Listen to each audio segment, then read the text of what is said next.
transport de personnes et de marchandises représente plus de 25% de la consommation énergétique à niveau mondial. La plupart de l'énergie utilisée pour le transport vient des énergies fossiles. Donc, de différents efforts doivent être faits pour réduire cette dépendance au pétrole. Des solutions qui semblent très prometteuses pour cette problématique, c'est l'utilisation des véhicules électriques ou des véhicules hybrides. Quand on parle de véhicules hybrides, on pense immédiatement à l'alliance, enfin l'hybridation entre un moteur thermique et finalement la traction électrique.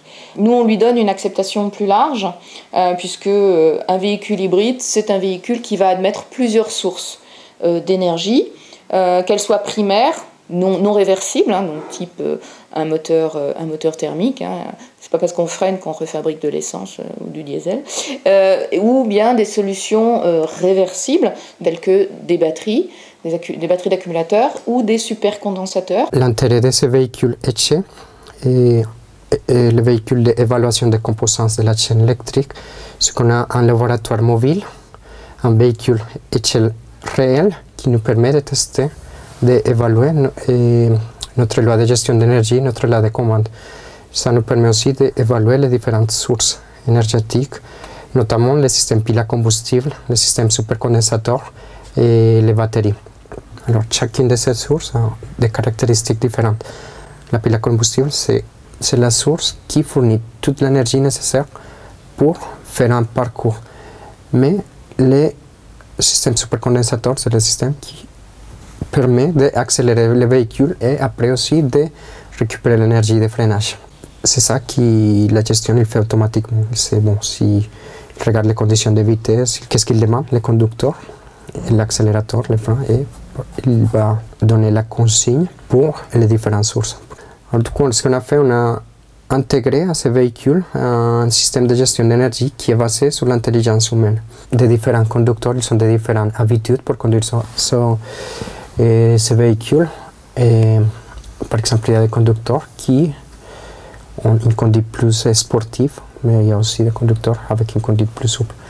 Alors, du coup, ce système il s'adapte aussi bien aux différents types de conduite. Donc, nous avons testé l'année dernière dans des conditions d'opération réelles les lois de gestion d'énergie et avec les différents partenaires du projet, nous avons eu des résultats très satisfaisant.